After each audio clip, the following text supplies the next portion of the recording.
Habitat for Humanity Susquehanna is a nonprofit organization designed to bring the community together so everyone has an affordable and decent place to live. They help through strength, reliability, and self-reliance, all through affordable housing. Join us in the next 30 minutes as we hear all about their efforts right here in Harford County. I'm Christy Breslin, and this is Harford MagaScene.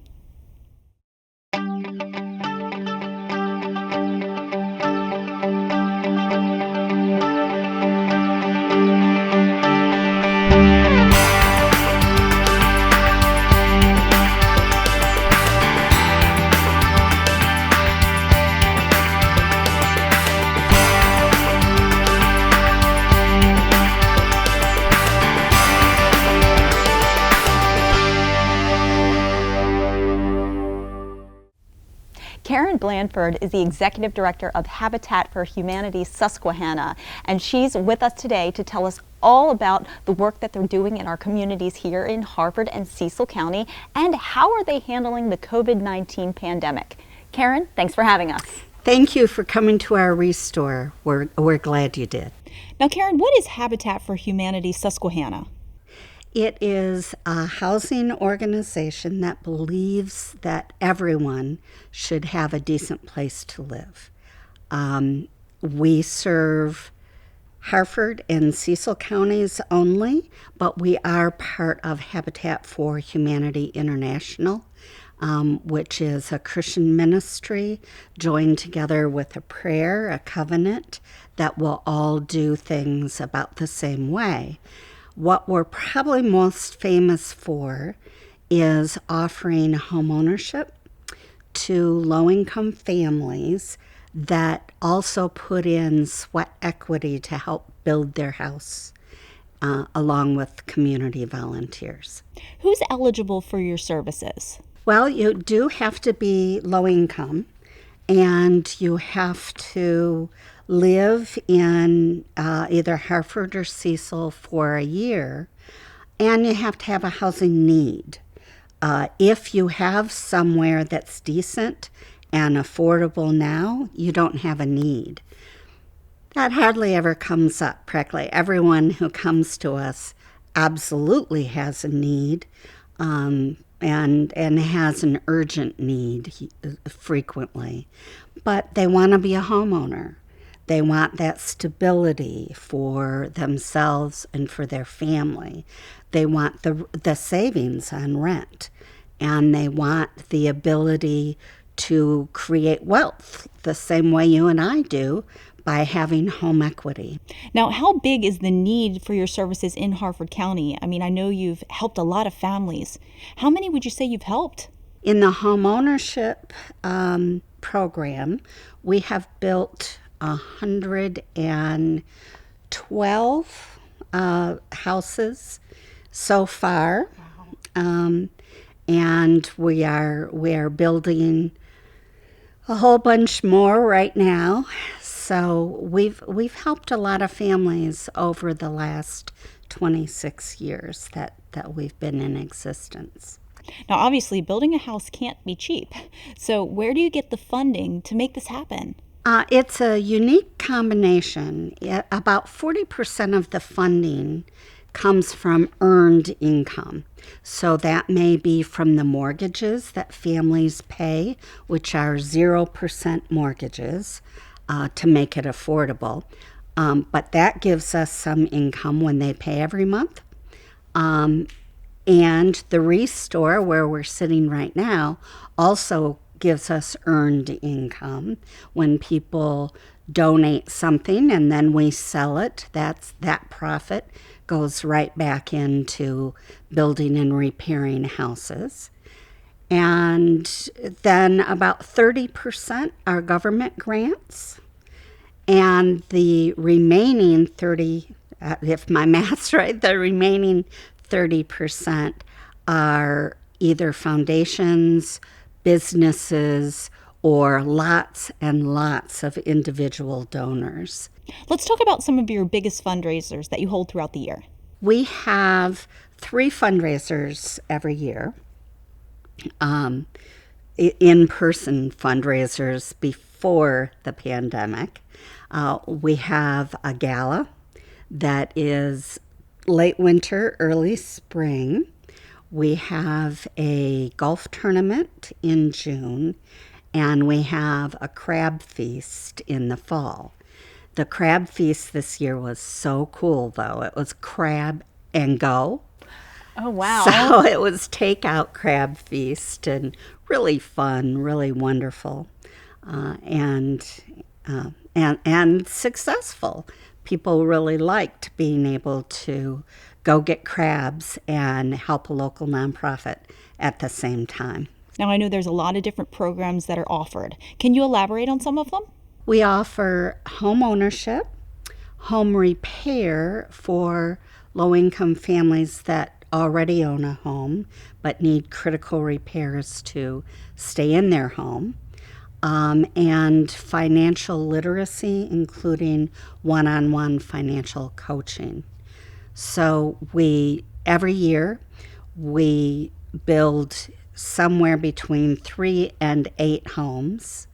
We do 30 to 50 home repairs, and we do 70 to 125 families in financial literacy. Now, I was going to ask you how the community can help, but from what I'm understanding, we need volunteers. Yes, we always have a need for volunteers. Now, during the pandemic, we can't use the groups, the clubs, and the corporations that used to come and help us build, but we really need individuals. We are keeping the number of volunteers low just for safety. Now, the COVID-19 pandemic has been challenging, of course. So what are some of the ways that you're handling that? It is. We do require masks. This is quite the exception here. In our store and on our build sites at all times. Our office is closed right now except by appointment. All our office staff is telecommuting, and we have hand sanitizer and gloves and social distancing.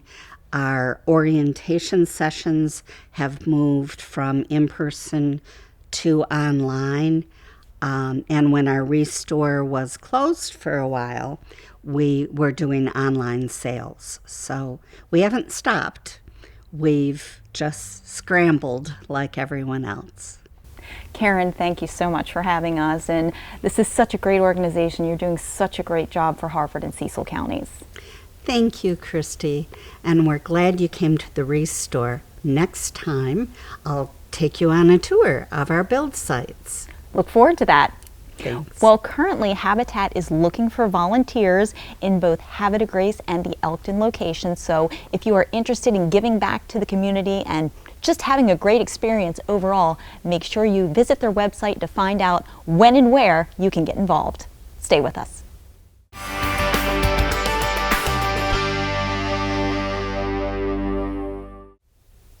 Kathy Herlinger is the Communications and Outreach Specialist here at the Habitat for Humanity Susquehanna, and she's here to talk about all the efforts that they're making in Harford and Cecil counties. Hi, Kathy. Hi, nice to see you. Now, Kathy, what is the repair program? Well, it's a program to help low-income homeowners in Harford and Cecil County with their repair problems. Usually it's safety and health issues. What are the eligibility requirements? You have to either live in Harford or Cecil County. You have to be a homeowner living in your home. And there is also an income requirement. You have to be considered low income. So we have all that information on our website for people to look it up. Now, being a homeowner obviously isn't easy. I break things all the time. So let's talk about the repairs. We have critical repair grants that cover things such as a roof repair or roof replacement. It could be for things like flooring issues, plumbing issues, electrical issues, and also accessibility needs and modifications, like an accessibility ramp, a chair lift, grab bars, converting a tub into a walk-in shower, things like that nature. And we also have a separate grant called the Weatherization Grant to help make your house more energy efficient. How many families would you say are served each year? Maybe just a ballpark on how many repairs you do in a calendar year. Traditionally, I think we do between 30 and 50 a year. Now, can you tell me a little bit more about the Capable program? Well, the short story of the Capable program, Capable is an acronym, but it's to help people live in their homes for as long as possible. It's considered like an aging in place program.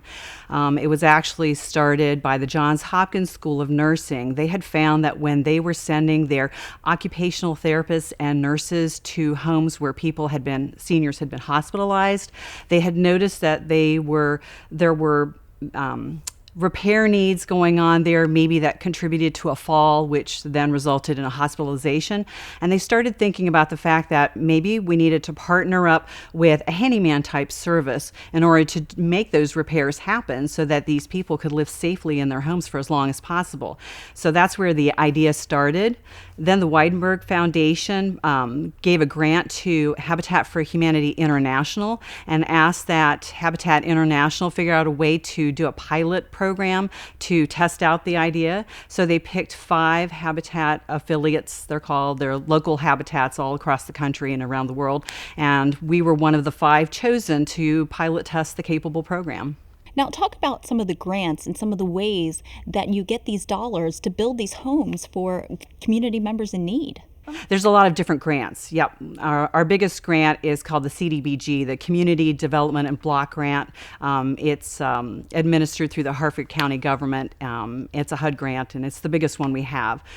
We also have grants that are specifically for Cecil County, some that are specifically for Harford County, and then there are some like the Capable grant that are just targeted for seniors. Now, when people do call you for repairs, are these volunteers coming out to do the repairs, or are they handymen? Yeah, no, we contract out the work. We have sometimes used volunteers to help us build ramps, but otherwise, a lot of the major work like replacing a roof and all of that, we use contractors. Now, how do we start the process for repairs, and how do we start the process of becoming a homeowner? Well, the homeowner program is separate from our repair program. If they're interested in homeownership opportunities, they can look on our website. There is information on there about how to apply to be a homeowner in the future. The repair program is for people who are just right now in our communities who already have a home, but they're low income and they're struggling to try to make those repairs in their homes. And we also have information about that program on our website as well. There is an application process, and we have a 4-page application, but there's a lot of other documentation that they need to submit to us to prove that they are income qualified for the program and things of that nature. And you mentioned sponsors and donors. Are those your biggest needs right now? Well, I would say that that's what it is, because we don't actually use a lot of volunteers in our program because a lot of the repairs are so specialized that unless you have that kind of background, it's better to leave it to the professionals. So it's just the funding. We are strictly grant funded, and we are hurting in Cecil County to receive funding. Sometimes we'll get money from the Video Lottery Terminal Grant. That's a $10,000 grant, but it's few and far between as to when we know we're going to get a grant. You know, our poor grant writer, she's applying to grants all the time, but we just never know when we're going to get a yes from somebody. And so the Cecil County people especially, there's a lot of people waiting for help that it's quite a long process between that before we get another grant maybe that could help them out. What would you like to say to potential sponsors or donors to help them get involved with Habitat for Humanity Susquehanna? Well, if you saw some of the houses that we've seen, I think you'd be very moved by them. We've helped people who are so low income that the only house they can afford that they've purchased are mobile homes that are in really bad condition already from the start. We've helped people who have had flooring issues where they don't even have floorboards and rats have come through, where they've been covering them up with cardboard to keep the critters out, basically. We've had one lady who lived in a home where her ceiling was caving in on her, and she didn't want to tell her neighbors what was going on because she was afraid that she would be get kicked out of her house, basically, for living in unsafe conditions. So these are people who I mean, some of the people who apply to us make $9,000 a year. That's their income. A lot of people that are applying to us are widows, even though the homeowner, the repair program that is, it's for people of all ages. You have to be a homeowner. But a lot of them are these widows who have nobody to turn to. They live by themselves and they barely make ends meet. And they really are desperate for help of any kind. So. Kathy, thank you so much for having us today, and thank you for everything that you're doing to make the program the success that it is. Oh, well, thank you for coming here and doing a story on us. We really appreciate it. Oh, absolutely. And speaking of that, we're going to talk to someone more about the repair program, what it entails, and what can you do to be a part of it. Stay with us.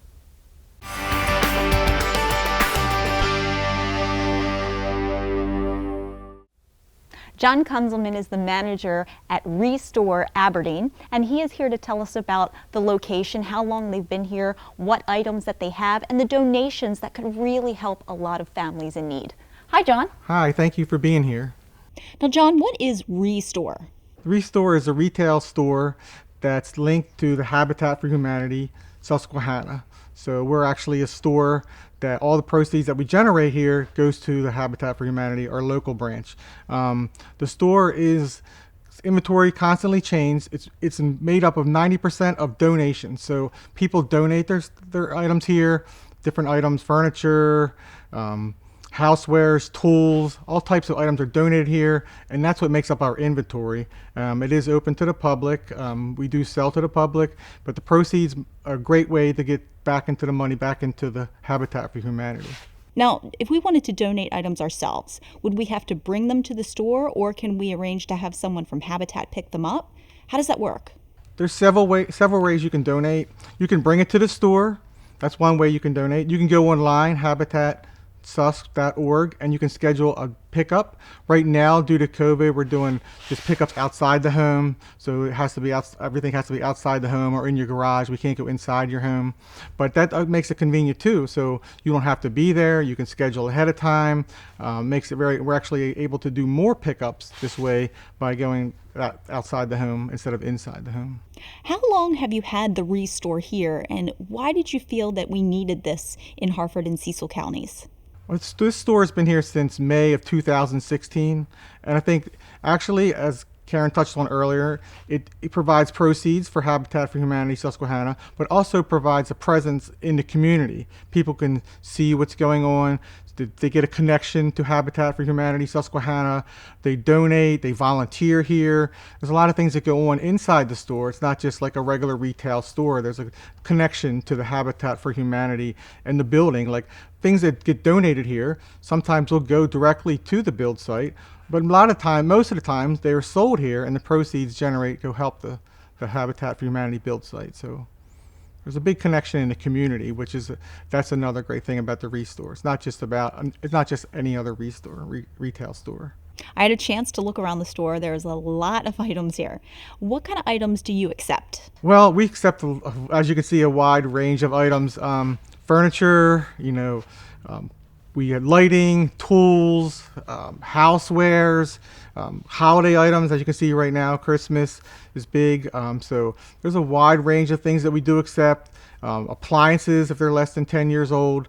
So that's good. So if you go online, you'll see a breakdown of very detailed information about what we do and what we don't accept. It's all right there for you. So that's the best way to find out like what exactly we accept. But yeah, there's a good variety of things. And the store changes a lot. Like you might walk in one day and you'll see all these furniture and couches. Then the next day you'll see pallets of roofing shingles. It just depends on what's donated to the store. So that's what really makes it exciting for the consumer, because you literally don't know from one day to the next what you're going to walk into. Now, what are the hours? Is it Monday through Friday? Yes, the hours have changed a little bit with COVID, with the pandemic. So we're open Wednesday through Friday, 11 to 6, and we're open Saturday and Tuesday, 9 to 4, and we're closed on Sundays and Mondays. Now, John, is the store open to the public? Do we need to make an appointment to come in? We are open to the public. There was a time, with the pandemic where we were closed for a while and you needed an appointment to drop off at one point donations, but we're back open to the public. So you could come right in, you can drop off your donations. Everything's pretty much back to normal except for the hours are a little shorter, a couple days. Now, when we come into the store, what kind of items can we expect to find? Well, you're always going to find furniture. That's our number one seller, and you're always going to find that. You're going to find picture frames. You're going to find artwork. You're going to find housewares. You might even find collectibles. We got collectible dolls right now that are in. We have video games. So it's very, depending on what gets dropped off on a Monday is what you might see on a Tuesday, or what gets dropped off on a Wednesday is what you're going to see on a Thursday. So it's changes all the time. That's what's different about our store. It's you're not going to see the same thing every day. I know that there has been a lot of challenges for everybody with the pandemic. What are some of the challenges that you've been facing? Well, yes, a lot of challenges. Everybody's had to adapt to wearing masks, to making sure your hands are sanitized. And I think one of the biggest challenges too is getting, as Karen touched on, volunteers. We can't have groups right now, so we have to reach out and try to get volunteers on an individual basis.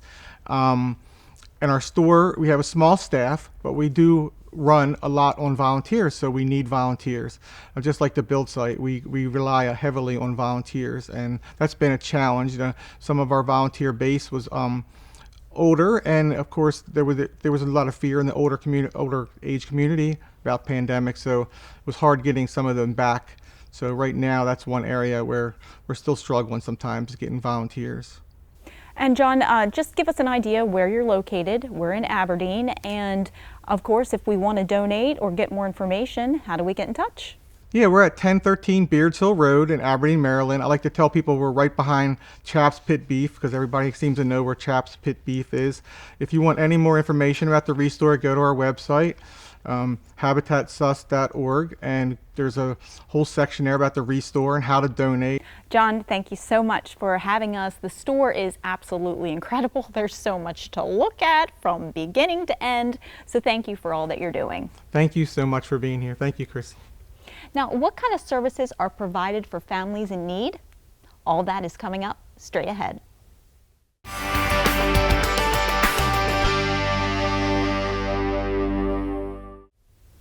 Yvette Valentine is the Director of Homeowner Services, and she is the person that's going to get you one step closer to being a homeowner.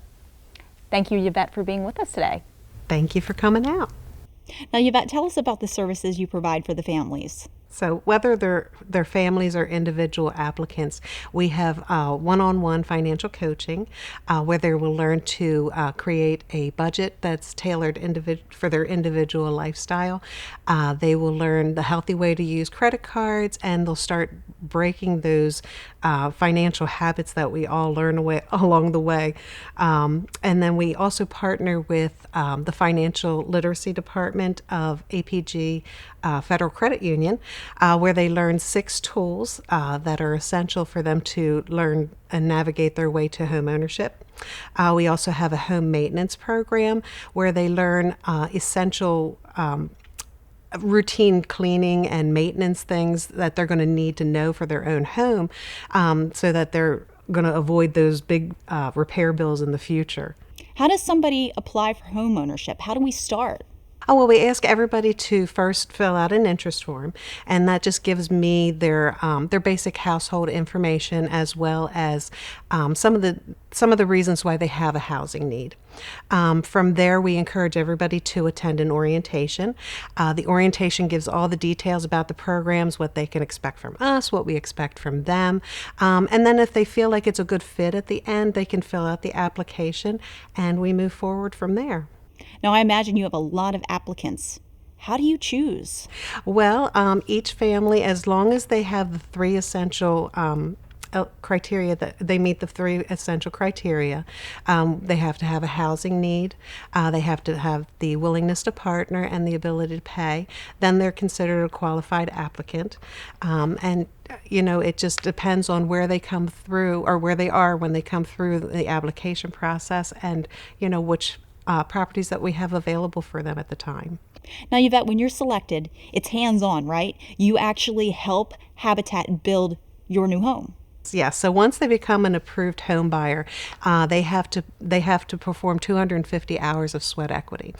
So 200 of those hours is working on either their own home or another home buyer's home, and then 50 of those are considered non-construction hours, and that's taking the financial literacy classes, the home maintenance class, and then working in the community. They can work here at the Restore, or if they're already involved in a nonprofit, everything is just to ensure them to, build their community and their support system. So, How long would you say it takes to build a new home?